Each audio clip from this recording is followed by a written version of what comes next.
Have you ever wondered, how did we end up on Earth? Or where did life actually begin? We are going to take a journey today, a journey through time and space, to understand how life started and how it changed, step by step, into the amazing diversity we see around us. Let's understand what evolutionary biology is. Evolutionary biology studies the history of life forms on Earth. Understanding evolution requires knowledge of how life originated in the context of our planet's formation, as well as the evolution of stars and the universe itself. This complex scientific narrative chronicles the origin and diversification of life forms on Earth, connecting biodiversity development to planetary and cosmic evolution throughout time. Let's understand origin of life.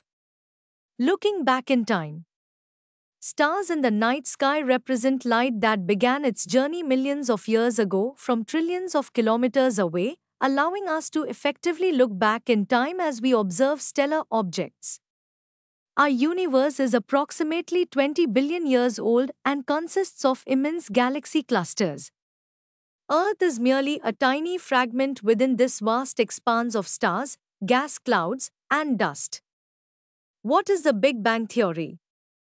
The Big Bang Theory explains our universe's origin as an incomprehensible massive explosion.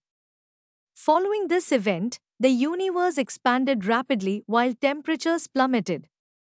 As cooling occurred, simple elements like hydrogen and helium formed first. These gases gradually condensed under gravity, eventually creating the galaxies that comprise our current universe. More on the Big Bang Theory. Earth formed approximately 4.5 billion years ago within our solar system, which is part of the Milky Way galaxy. The early Earth had no atmosphere. Water vapor, methane, carbon dioxide, and ammonia released from molten Mars covered the surface. UV rays split water into hydrogen and oxygen.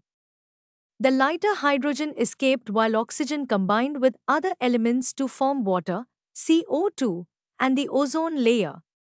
Life appeared approximately 500 million years after Earth's formation, almost 4 billion years ago. Did life come from outer space? Panspermia theory. Some scientists believe life originated from outside Earth. Early Greek thinkers proposed that units of life called spores were transferred between planets. This idea, known as panspermia, remains popular among some astronomers today. Pasteur's experiments. Louis Pasteur conclusively disproved spontaneous generation through careful experimentation. He demonstrated that life only comes from pre-existing life, showing that sterilized environments remain sterile unless exposed to air containing microorganisms. While Pasteur's work dismissed the spontaneous generation theory, it didn't answer the fundamental question of how the first life forms appeared on Earth. Chemical evolution. In 1953, S.L. Miller recreated early Earth conditions in a laboratory by creating electric discharge in a flask containing CH4, H2NH3 and water vapor at 800 degrees Celsius, resulting in amino acid formation. Later experiments produced sugars, nitrogen bases, pigments, and fats. Similar compounds found in meteorites suggest these processes occur elsewhere in space. While chemical evolution is generally accepted, the emergence of the first self-replicating life remains mysterious. Non-cellular life forms likely originated 3 billion years ago as giant molecules, RNA, proteins, polysaccharides, while the first single-cellular organisms appeared approximately 2,000 million years ago, exclusively in aquatic environments. Let's understand evolution of life forms. Charles Darwin. During his voyage aboard HMS Beagle, Darwin observed that living organisms share similarities with each other and with ancient life forms. These observations formed the foundation of his evolutionary theory. Darwin noted that many species had gone extinct throughout Earth's history while new ones emerged. This pattern of extinction and emergence became central to understanding evolutionary processes. Natural selection. Traits that enhance survival in natural conditions allow organisms to reproduce more successfully than less adapted counterparts. Darwin defined fitness specifically in terms of reproductive success.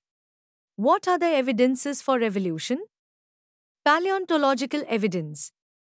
Fossils represent hard parts of organisms preserved in rock sediments. Different aged rocks contain fossils of various life forms that existed during sediment formation. Some resemble modern organisms, while others represent extinct species like dinosaurs. This image shows how dinosaurs evolved over time through fossil evidence. At the base are ancient ones like Stegosaurus and Brachiosaurus. As we move up, we see Triceratops, Pteranodon, and Tyrannosaurus rex. In the middle is Archaeopteryx, a key link between dinosaurs and birds, proving birds evolved from small, feathered dinos. And yes, even crocodiles are distant dino relatives. All of this is shown by paleontological evidence found in rock layers over millions of years. Embryological support. Ernst Haeckel proposed embryological evidence for evolution based on common features in vertebrate embryos that disappear in adults. For example, all vertebrate embryos, including humans, develop vestigial gill slits behind the head, though these remain functional only in fish. Comparative anatomy. Comparing anatomy and morphology reveals similarities between modern organisms and their ancestors. These similarities help determine whether organisms shared common ancestors and how they evolved over time. Homologous structures. Mammals like whales, bats, cheetahs, and humans share similar bone patterns in their forelimbs, including the humerus, radius, ulna, carpals, metacarpals, and phalanges, despite serving different functions. These structures evolved from a common ancestor but developed differently due to adaptation to different needs, a process called divergent evolution. Homology indicates common ancestry. Other examples include vertebrate hearts and brains, and in plants, the thorns and tendrils of Bougainvillea and Cucurbita. Homologous structures in vertebrate forelimbs showing common ancestry despite different functions. Let's discuss analogous structures. Convergent evolution. Unlike homology, divergent evolution, analogy stems from convergent evolution, different structures evolving similar functions. Butterfly and bird wings perform similar functions but have different anatomical structures. Similar functions. The eyes of octopuses and mammals, or flippers of penguins and dolphins exemplify analogous structures. Similar habitats drive the selection of adaptive features that serve the same function across different organisms. Plant examples. Sweet potato, modified root, and potato, modified stem, represent plant analogies. Similarly, functional proteins and genes shared across diverse organisms provide evidence of common ancestry. Natural selection in action. Pre-industrial moths. In the 1850s, before industrialization, white-winged moths were more common than dark-winged, melanized moths on tree trunks. Industrialization. Industrial smoke and soot darkened tree trunks during the post-industrialization period. Post-industrial moths. By 1920, the population balance reversed, with dark-winged moths becoming predominant in the same area. Predation. Predators easily spotted moths against contrasting backgrounds. White moths became visible on dark trunks, while melanized moths gained a survival advantage. Let's understand the evolution by anthropogenic action.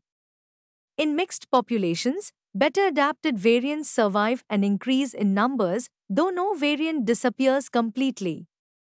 These examples of anthropogenic evolution demonstrate that evolution is not deterministic but a stochastic process based on chance events and mutations. Have you ever wondered about adaptive radiation? During his Galapagos Islands journey, Darwin observed remarkable biodiversity, particularly the small black birds later named Darwin's finches. He noted numerous varieties of finches within the same island. Darwin concluded that these varieties evolved on the island from original seed-eating finches into forms with modified beaks, enabling insectivorous and vegetarian diets. This process, evolution of different species in a geographical area radiating to various habitats, is called adaptive radiation, with Darwin's finches exemplifying this phenomenon. Australian marsupials provide another example where diverse marsupials evolved from a common ancestor within the Australian continent. When multiple adaptive radiations occur in an isolated area with different habitats, it's called convergent evolution.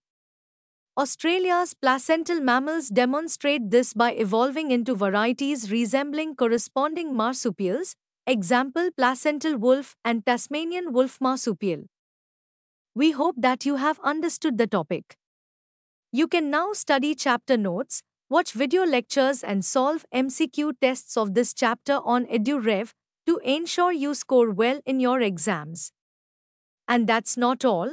You also get amazing courses for maths, science, English, Hindi, and much more for NEET. Thank you.